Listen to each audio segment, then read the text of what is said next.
How's it going? Good. Let's see. So Congressman Mike Collins hired Brandon Phillips, a serial criminal that he made his chief of staff. It's not enough for Mike to lick the orange butt of a rapist. He's gotta snuggle up to every abuser and sociopath. Cause Brandon Phillips has been guilty of various violent crimes, convicted for threatening a woman with a gun, and then he ruptured the stomach of another woman's service animal. Cause kicking dogs real hard is his idea of fun. But I say doggies are for petting, not for kicking. You're POS if you ever kick a dog. Oh, I say doggies are for petting, not for kicking. Hear more about Mike Collins on my blog, JessicaForegA.com.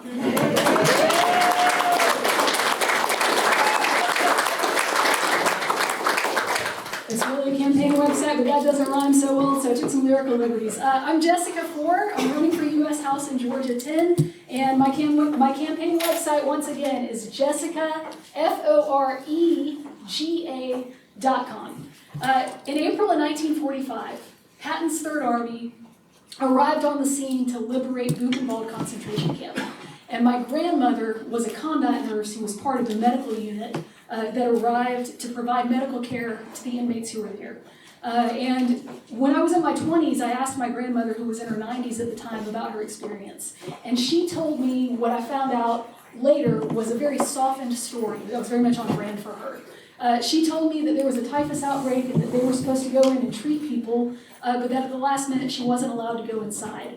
But then after her death, looking through her photo albums, which she kept with her personal snapshots of incredibly graphic things she saw during the war, I found in those photo albums pictures from inside the crematorium as the Allied troops found it on that day. Absolutely horrible. If we want to understand what happened in 1945, though, we've got to look back to what was going on in the 20s and 30s. Because in 1923 in Germany, a young upstart named Adolf Hitler attempted to take over the government by force. There was a violent coup entitled the Beer Hall Putsch. And in that case, he actually faced criminal prosecution fairly quickly. And he went to jail for a little while in 1925. But he got out of jail, and he was allowed back on a ballot for a democratic election again, despite his previous actions. And so in 1932, Hitler was elected through a democratic process, and that was the last democratic election that they had in Germany leading up to the war. And so I grew up around central Georgia, and I grew up understanding that that had taken place, and that it had happened in a country that was not dissimilar from the United States, and that we were not immune from something similar happening here. And so from a very early age, I committed myself that if I ever saw the seeds of anything like that beginning to occur, that I was going to stand up and be part of the resistance early, not waiting until later to see how it played out. Yeah. Thank you very much. I'm from Middle Georgia. I was born and raised in Georgia. I've been spending time in District 10 all my life. And I've been spending time around the Athens area since I was a kid. And I came up to UGA for school. I got involved with Methodist campus ministry, and I started doing traveling youth events and service projects and church worship events, especially in the United Methodist Church, kind of all around northeastern Georgia. And then after that, I married a preacher's kid who I met in college, and he seemed perfect until the mask fell away, and I found myself, to my great surprise, in an incredibly dangerous abusive relationship. There's something called a lethality risk assessment that's used by law enforcement and people who deal with domestic violence victim advocacy. And at one point, I would have been positive for 13 factors indicating an elevated risk of being murdered by my abuser. Thankfully, I got out of that relationship safely. But when I did, I was working for a conservative church, and they fired me from my job for not moving back in with my abuser. And that led to about a 3-year period of grinding poverty, during which I lost my apartment, I moved into a friend's guest room, I lost my car, and I rode a scooter to jobs as far as 45 minutes away, doing airport security and telemarketing and farm work and church music and anything that I could do trying to make ends meet. And so I had that going on. I slowly rebuilt my life, and in the course of doing that, started trying to learn everything that I possibly could about abuse and pathological abusers and manipulators. Abusers of power, and how they function in relationships and how they function in societies and organizations. So as I did that, I went back to the church denomination that had fired me for not moving back in with my abuser. And I pressed the issue of systemic abuse and domestic violence in the Presbyterian Church in America. And I started at the local level, and I ran it up to the presbytery level, and I ran it up to headquarters, and I took it all the way to the floor of PCA's General Assembly, with people trying to shut me up the entire time. We did all kinds of creative stunts and social media campaigns to try to force things through a bureaucracy of a bunch of guys in suits who didn't want to let me speak. And so we forced it all the way to the floor of the General Assembly, and that was the hashtag PCA2 movement that was going on around 2016, concurrent with the Church 2 movement and the Me Too movement, and some of the other things that you may have read about, like sexual abuse in the Southern Baptist Convention, a lot of things going on concurrently at the same time. And so then Trump, around the same time, was coming to power, and I was looking at what was going on politically, and I was like, this is the same thing. These are the same dynamics that exist in every form of social injustice, and these are the same dynamics that exist in every form of abuse. So I stepped up to run in 2022 after the Capitol insurrection, realizing that we don't have the luxury of assuming that we can play a long game. Democracy is on the line. Right now, we are in a very vulnerable place. We have somebody who has staged a violent coup, who is back on the ballot as the Republican nominee for president. We have a very narrow situation in the House and the Senate, where we could end up with Republican majorities, and we could end up with Trump as president again. That is not a good place to be. And so, I didn't want to be a politician. I stepped up because I saw a need for somebody who can take on manipulators, and I also saw a need for somebody who, in this district, which is a pink district, it's not solid red anymore, but it significantly leans Republican. We need somebody who can peel off significant numbers of crossover votes. And the biggest place that we can get crossover votes in Georgia 2 minutes, is disaffected evangelicals. You may hear of ex-evangelicals. You may hear of people who are deconstructing their faith. You may have heard about the church split in the United Methodist Church. There is a large cross-section of potentially persuadable voters that I am tapped into, that I'm going to be going after in the general election, because we don't have the luxury of playing a long game. My priorities and policy positions are very similar to that of my primary opponent. I believe in the John Lewis Voting Rights Act. I want to tackle economic issues for working Americans, universal health care, living wage jobs, affordable housing, robust public education. But we've got to get there first. And so I am asking for your vote. I'm asking for your donations. I'm asking for your work and your support during the general election. We're going to run a non-traditional campaign. We're going to turn out Democrats, but we're going to acknowledge the math in the district, and we're going to go after targeting persuadable voters. I think I maybe have time for one question, 2 questions. Anybody? What's your big? Oh, sorry. Go ahead. So, as far as persuading or finding and getting persuadable voters, what does that mean exactly? How do you plan on doing that? Yeah, so in the general election, I'm going to be going around to groups outside of the Democratic Party, and I'm going to be having different inroads that I'm specifically positioned to do. For example, I can go to veterans groups, and I can do historical presentations about World War II with my grandmother's photo albums, and talk about the rise of fascism, and connect that to what's going on. I can go to church groups, and I can play music, and I can have an afternoon meet and greet, and I can out-theologize their pastors, and I can talk to them. I can talk to them from their perspective and connect it to the idea that people's Christian faith doesn't have to be fused with Republican politics. Yeah. You have a question? He kind of asked what I did. Yeah, that's perfect. All right. Thank you all very much for your time. Yes. How do you feel about the current state of events on college campuses like Emory? Really, really difficult stuff going on. Broadly speaking, I support free speech. I support students that are protesting against genocide, and I condemn anti-Semitism and targeting people because of what demographic they are. So that's, we gotta go. I'm getting cut off, sorry. Thank you very much, Jessica. All right, we're gonna keep on moving. So next up, I'm going to ask our two coroner candidates, Mr. Eberhart and Mr. Gaulden, to come on up, and the way we're going to do these is for the coroner, the sheriff, and the tax commissioner. Each candidate, we will give them 1 minute just to do introductions, present themselves, and then we will have for each race 8 minutes that we just take questions from the audience. And so we will go ahead and let's go. Hands off you if you want to take it up there with you. And so we'll do, I apologize if I'm cutting people off, but again, we have a lot going on, so we're going to try to keep things moving. So go ahead and we'll have a 1 minute for each introduction for each of you all. Yeah. Hello, my name is William Gaulden. I'm running for coroner. I lived here in Athens for about 22 years. Moved down from Flint, Michigan. I really lived in a little city called Grand Blanc, but everybody knows where Flint's at. So we moved down after the death of my father. My parents are from South Georgia. Born and raised, they grew up down there. Reason I want to be a coroner. It's kind of funny, but if you think about it, the coroner position deals with science and you got funeral service.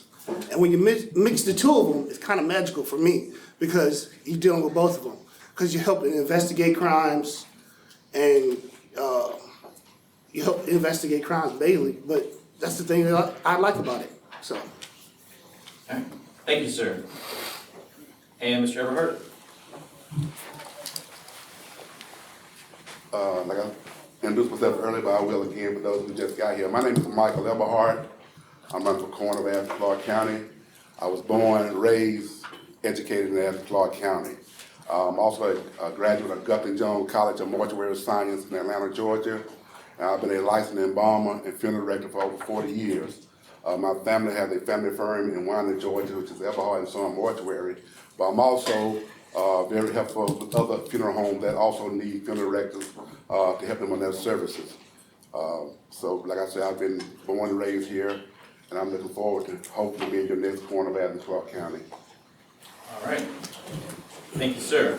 So again, we'll have 8 minutes to open up for questions, and I'll go ahead and call any questions that we have in the audience. Yes.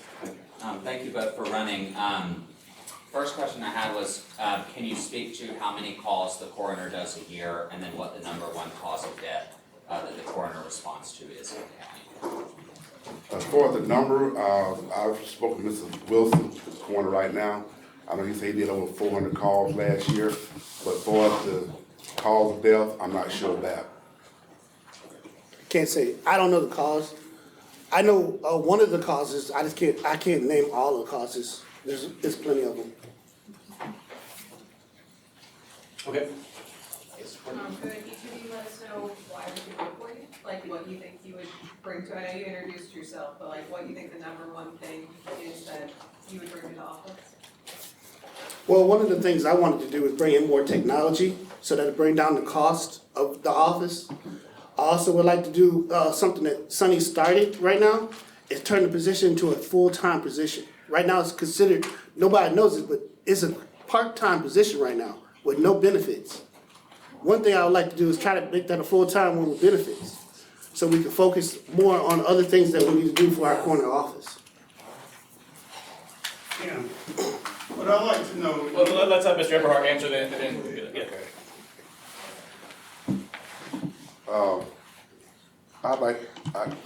This is my ministry. I've been like over 40 years, so this is my ministry. And with my experience, I'm equipped to do this. I want to continue the legacy that's already been set by our present coroner and our past coroners that have served in this office. I want to continue to hold this office with integrity, dignity, and respect, and make sure all families are served with dignity also. I'm personally supposed to be real quick and fast. And I know we got Mike and we got Shane over here and myself, a couple of people that know the industry, that's in the industry. On a timely fashion, getting those death certificates out. Are you, either you planning on getting, I know everybody have one deputy coroner, but hiring another one if the budget permits to get those reports out to the funeral homes in a timely fashion? Most definitely, I would love to have 2 deputy coroners, because the quicker we can get the job done. So hopefully we will be able to do that. But like I say, you must first realize that sometimes you have to go through different channels to get the death certificate, because all the people that call the death bill, you might not be able to get it off right then, but I promise to get that death certificate in a timely and on time now, because I know I've been through it. You're right. In the next budget, there will be 2 deputy coroners. Sonny's already said that. And the other thing is, by bringing in more technology, hopefully that'll help speed up our rate on getting those things done. In many areas, the coroner is also a physician, a pathologist that specializes in autopsies and death. How do you work with the pathologists who actually do the autopsies and determine the cause of death?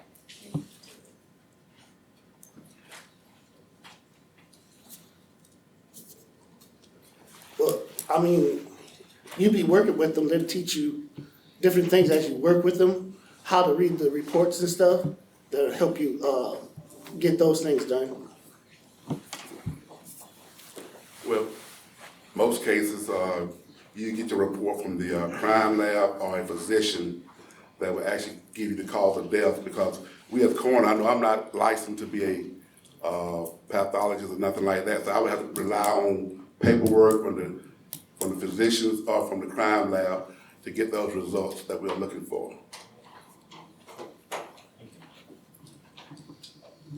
Any other questions? Is there anything you can do about reducing our homicide rate? I don't think so, man. I think we all just gotta stay on our knees and pray about that one.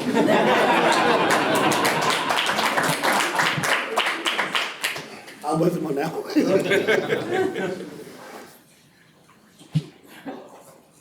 Anybody else? No? Go ahead, Greg. This is going to be a hard one, but how would each of you distinguish yourselves from the other? Sure, I'll let you go. That's one distinguishing thing. No, I tell you, I made my heart make just a clean race. I have nothing but good things. Matter of fact, we have worked together on funeral services, so I have good things to say about him. I think what separates me from him is my experience. Like I said, I've been in the business for over 40 years, and my experience in the preparation room, as well as the arrangement office and working funeral service, have really equipped me to do the job of the coroner of Athens-Clarke County. That's the only thing I can think of. I'm younger. I'm about to graduate. I'm not quite done with mortuary school. I have one more quarter of mortuary school. I am attending up to Jones, so I'm not quite graduating yet. That's the only thing I can think. Okay, thank you. All right, any other questions? All right, I don't see any. Well, please let's give a hand to Michael Eberhart.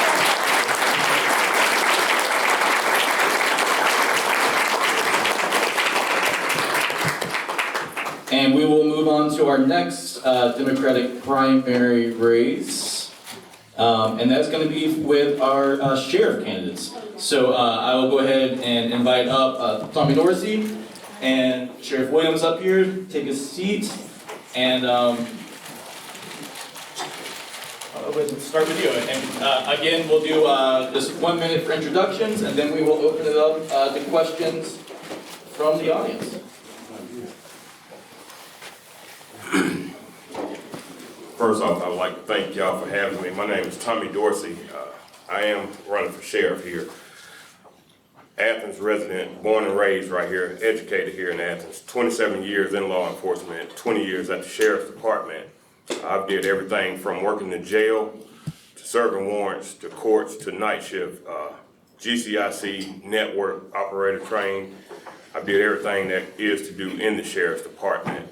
Now I am a school resource officer. My passion is working with kids here in Athens, Georgia. So that was why I chose this path to come over to the school district as a resource officer. That's what I'm here for, to make a difference, make a change in this community. All right, thank you. I'm your incumbent Clarke County Sheriff, and I'm honored to be here. I'm here regularly at these Democrat meetings just about every month. My 3.5 years in sheriff after defeating a 20-year incumbent, we've made a lot of changes at the jail. We've been able to address morale. We actually have been able to address the pay issue. There's a difference between the sheriff's office and the police department. It was bigger. We've made some progress, and I've been adamantly working with the mayor and commission to get that gap realized to be reduced. So that's my top mission. This next term, I think we're making a lot of progress. We have actually improved our staffing. We have more detention officers than the sheriff's office has ever had. My background, I've done everything in the sheriff's office now, but I've also done actual police work. I've been a detective, I've been a patrol officer, I've been a communications officer, and just about everything in police work, not just the sheriff's office. All right, thank you, gentlemen, and now we will open it up, again, 8 minutes for questions from the audience. Who's got a question? Yes, sir. I'm originally from Pennsylvania. Up there, the sheriff's department does nothing more than issue warrants. They don't carry weapons or anything like that. What exactly does the sheriff's department do down here? Okay, so the sheriff in any county in Georgia is the highest ranking law enforcement official. They are charged with being the keepers of the peace. Historically, that goes back to before the times of Robin Hood. So in the state of Georgia, the way it's written is the sheriff is responsible for everything. Once upon a time, it was even the collectors of taxes and all those things. Now, it's been statewide, it is more just the main law enforcement, responding to calls for service, 911, all those things, making arrests, serving warrants. The sheriff's office here in this unified government has been more focused on courthouse security, serving warrants, serving civil processes, also doing things like evictions. We also responsible for raffles, so we have to get those licenses, and then operating the jail, which includes providing security at the jail, but also medical care, mental health care, and everything else that comes with running a jail. That's pretty much it. You know, the sheriff has a responsibility to man the jail, courts, civil, evictions, etc. So the sheriff does play a major role. You know, you probably won't hear a lot of it because your Athens Police Department is your primary law enforcement agency, whereas that should be the sheriff. So that's what, you know, if elected, that's what I plan on doing, making the sheriff's department the primary law enforcement agency in the county. Okay, we have another question. How does that work? How does it work to make them the primary law enforcement agency? Well, what you do is you're gonna come in and you're not gonna sign you're gonna read every paper that you gotta sign first off. You're gonna be, you know, it's constitutional that you've gotta have a sheriff. You don't have to have a police chief nor a police department, but you've gotta have a sheriff's department. So somewhere the ball was dropped and the police department became the primary law enforcement agency. So now we are gonna take our rightful place again. So I wouldn't address it that the ball was dropped. I might disagree that it happened, but sheriffs signed off on before I became sheriff, at least 2 sheriffs ago after the unification document was signed and it went into the charter. How you can address that is not as simple as saying, hey, we want to take over. There has to be a process. You actually have to go, the commission has to propose it, then it has to be put to a vote. A sheriff in a unified government in this such system can't just wave his hand and say, hey, I want to take over everything. I could actually, as sheriff, in fact, take over all services, but the county does not automatically have to allow me the staffing and the money to do that when they have decided to have a police department. And the important thing to note also is the sheriff is not a department. The sheriff is an elected official. It's called the Office of Sheriff for a reason. Okay, yes, sir. Looking forward, 4 years from now, how will our community be better because you were the sheriff? We'll start with that. You can go ahead. So we're already making a lot of progress. One of the first things I did was get a community outreach unit going so that we partner with our communities and we provide safe community events for people to not fear. I know somebody said, hey, how can we reduce the murder rate? Well, that's one of the things you do. You get out in the community, you know people, and then the community knows you and that you're human beings too.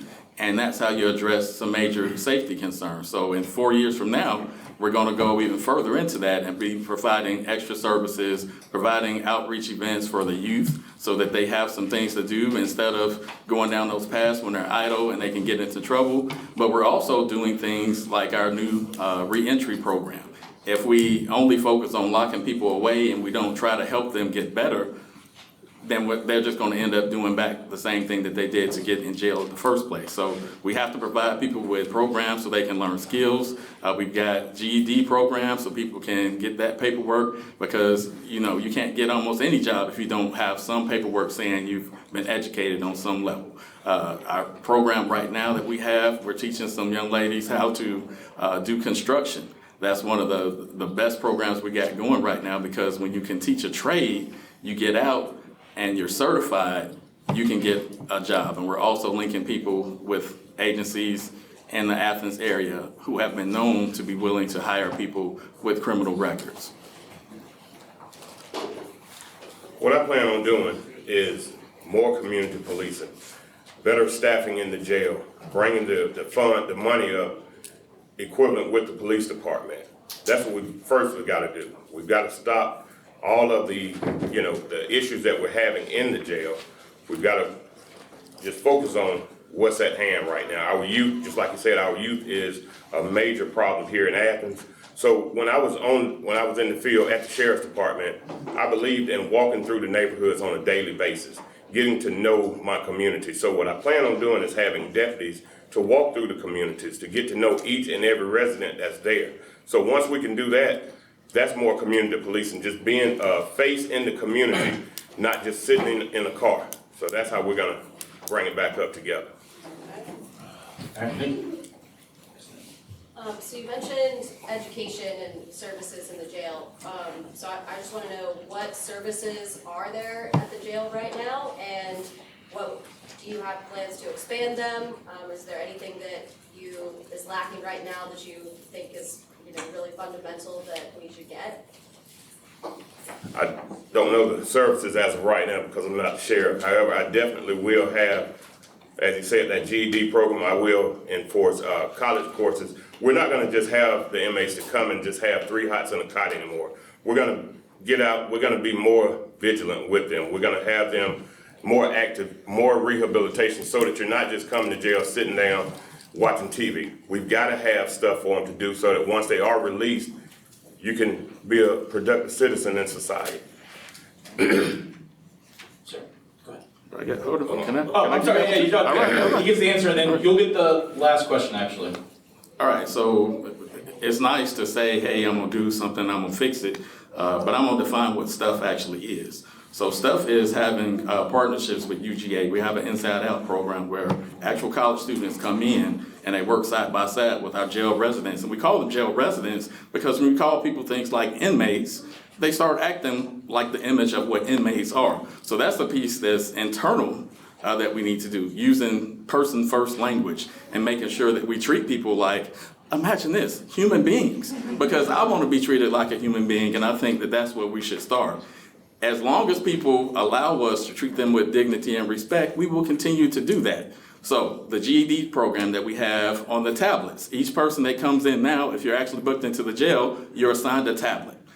On that tablet, we can get things like books, music, they can contact their parents, they can do emails, and the GED program and all education programs are run on that tablet. So we actually have a proctoring program, which we finally got signed. We have 7 people who are currently just about finished with that GED. So hopefully within the next week, it'll be proctored, and we'll have 7 new people with GEDs. The number 1 DAS program, where we teach young men in particular, well, men of all ages, the importance of being a dad and having a relationship with your kids. We have Principles Over Passions as a program. Shane Sims, if any of you know him, he comes in and he teaches them just about that, how to put your principles over the passions. So don't give in to emotions. It's teaching emotional intelligence. It's teaching you how to live a good life. And that's just the start. We got a lot of other things, but in less than 8 minutes, I don't want to just take all the time. Okay, last question. Hello. So I hear a lot of data and information on inmates. Is there an active plan or idea of action to prevent or perhaps to address repeat, someone who potentially become a repeat offender? So that's what our re-entry program is specifically focused on. We identify people during the booking process that either have been to jail before or the crimes they have often lead to recidivism. When we identify those folks, we offer them to be included in REX. What REX does is, if it's mental health, if it's drug addiction, if it's not having a certain level of education, what services do you need to get out and become a productive member of society? We identify those and we try to fill in those gaps and get people the help that they need. Because sometimes jail is not the appropriate place for everybody. People with mental health, we get thrown, but that's not really a place for law enforcement. We have to deal with it, but getting help is what we really need to find a way to get people help. That was a great question. I believe that community policing will be the key to that. Once your police officers are in the community, building relationships with the residents in communities, we can stop people from coming back and forth to jail. We can stop, because then at that point, families will be able to contact you as an officer and say, hey, I need your help before the situation gets out of control. And every day, everyone doesn't need to go to jail. Before I left, I served 1,000 warrants without fighting, without running after anyone. So what that means is I had a strong rapport with the community. What we've got to do is build that rapport back up with the community and law enforcement. As of right now, the relationship has been broken, but I plan on bringing it back together and building it back up. Thank y'all for your time. All right.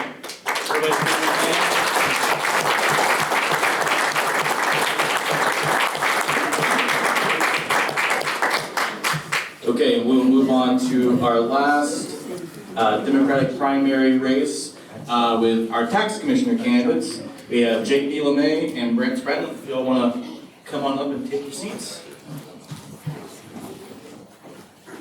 Hands up to Brant, you can just get us started. So one more time, just 1 minute introductions each, and then we'll get into 8 minutes of questions. I'm Brant Spratlin. I was born and raised here in Athens. Moved away for 5 years. Came back about 7 years ago, opened up a small business. I'm a former educator. And I think this position will be a great way for me to start to serve my community. My name is J.P. Lemay. I have lived in Athens for about 15 years. I've worked for the unified government for 10 and a half years. My first 8 years with the government, I was in the IT department, primarily assigned to the tax commissioner and tax assessor offices. I've worked with them through all of their major processes with the tax digest creation, their day-to-day operations. I've actually worked in the tax commissioner office for about 3 months, and then the past 2.5 years I've been with Leisure Services, working on capital projects, working on capital budgets, operating budgets, commission agenda items, working with the manager's office and other departments to help some of these projects move along.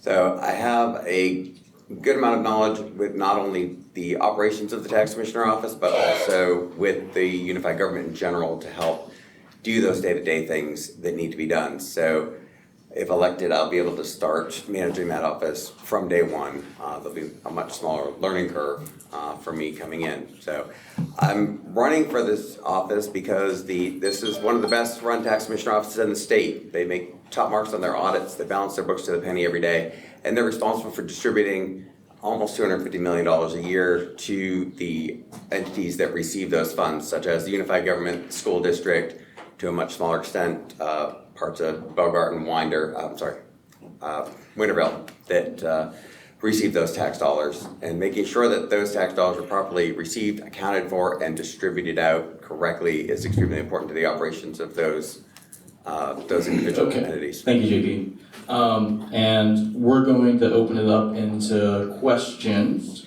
Yes, sir. Yeah.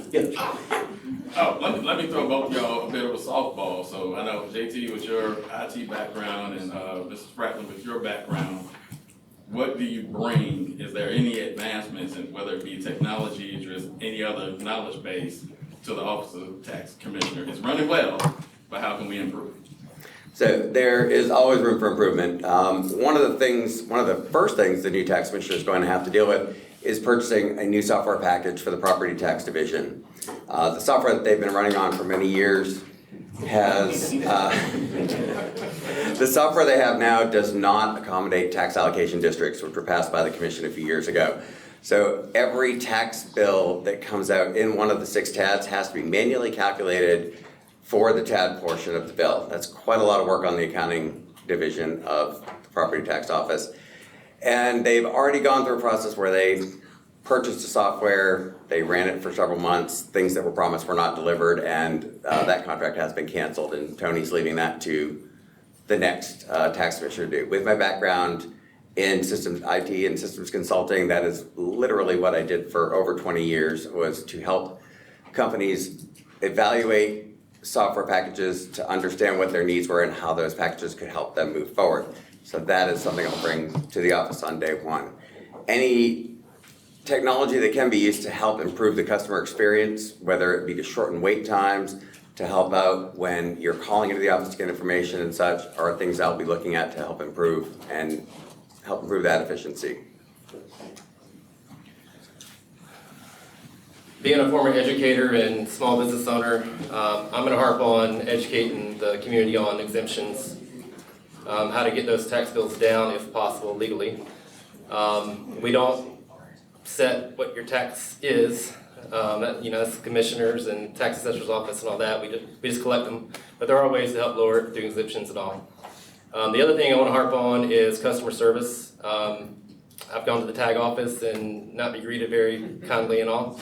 Whether they're having a bad day or whatnot, but being a small business owner, I want to run it like it is my own business as far as customer service goes, and to treat the community with kindness, fairness, and integrity. All right, thank you. Yes. My question actually is something that you just touched on briefly, Mr. Spratlin.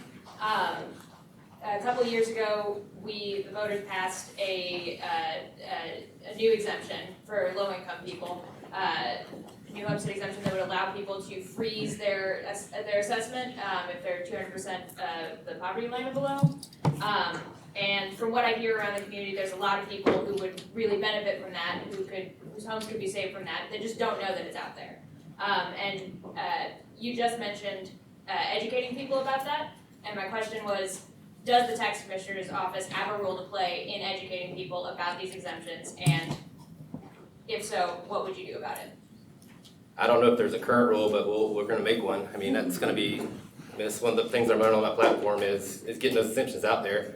Whether it's looking and seeing who's in trouble with their taxes or not, calling them, figuring out what we can do to help with exemptions. And I don't even mind going door knocking if I have to, being the tax commissioner, getting out in the public and being visible myself. That is an issue that I've heard from a lot of people of not understanding the processes and how things work and what exemptions are available to them. So educating the voters on those things is very important. One thing I would like to see done is when we send out notices that are full of legalese and look rather scary, and they almost always mention, eventually we could seize a property. That sort of thing gets people frightened when they get that sort of notice. And so having an additional piece of material, a cover letter or just an educational flyer, but what does this notice exactly mean? Explain it in plain language, how to get help with it, and put those things out there with it, I think goes a long way to helping people understand what's happening. We also have a lot of community events here in Athens. We're a very involved community, and getting into those different events to just even have just an information table to, hey, we're here, do you have questions, do you want help? And helping to direct people to the correct resources to help them understand what's happening and how to get every exemption that they are qualified for is important. I would kind of assume that the tax commissioner person would be very knowledgeable about taxes, accounting, I get that kind of stuff. So what is your background that you bring that would make you be the best person for this commission? So my experience with both the unified government and working in the tax commissioner office, I think is a valuable piece of it's experience that I bring to the role. The specifics of the accounting are done by the accounting office. They are the counters. They know all the little line items of everything. Understanding how those processes work is something I already know. I know what they do on a daily basis after we get our receipts in at the property tax office and at the tag office, how those payments are accounted for, put into the system, deposited to the bank, and then when distributions come out, getting those monies transferred over to the proper entities and accounted for correctly in the system. Those parts of the process I already understand. So there's a lot to be said for being able to hit the ground running. And there is a lot to learn in the role. There is some training that's provided by the state for new tax commissioners. It doesn't teach you the day-to-day things. And those are things that I've already got that experience. I've also had the experience of working with not only the tax assessor, but also the clerk of courts, the manager's office, the commissioners. I've got those bits of experience already under my belt. So I will be able to start looking at ways to improve efficiency, working on the new software package. Those things I'll be able to start doing right away. All right, I saw there's two hands. This will be, we have Tim. But he didn't answer your question. Oh, I'm sorry, go ahead. Trying to squeeze questions in, go ahead. I've talked to several past employees of the commissioner's office and current, and the office is pretty self-running. I mean, end of the day, it's got a 99.5% collection rate. It's a turnkey office going in. The key is going to be you can go in and make it better, in my opinion. And we do go to tax school if we do get elected, where they teach you the codes and all that stuff. I think that probably answers your question more than anything as far as having the knowledge for the exemptions and all. And you're constantly going to class, being the commissioner and the deputy and other employees. And you're learning all this stuff. So the state teaches you, basically, to give a short answer. Who's excited to go to tax school? All right, we just got, we'll finish up with the two, and finish up, so I'll go with Dylan, and then Jesse, and then that'll be it. So in many different counties, it's lower home value properties are usually overassessed, and higher value properties are usually underassessed. What is your, if you get elected, what is your role in trying to even that out in terms of to provide, I guess, more economic equity and making sure on a higher end we're getting our tax dollars that we can, as well as not overburdening what who have lower end property values. So the only thing we really have control over is helping with exemptions. The assessor's office are the ones that actually assess the values and all. We can work with them, but end of the day, on our end of things, it's the exemptions that would help save people money. Do you have any? Yeah, what Brant said is correct. The tax commissioner has no role in setting the values or the millage rate. Those are the two primary components that make up your base tax bill.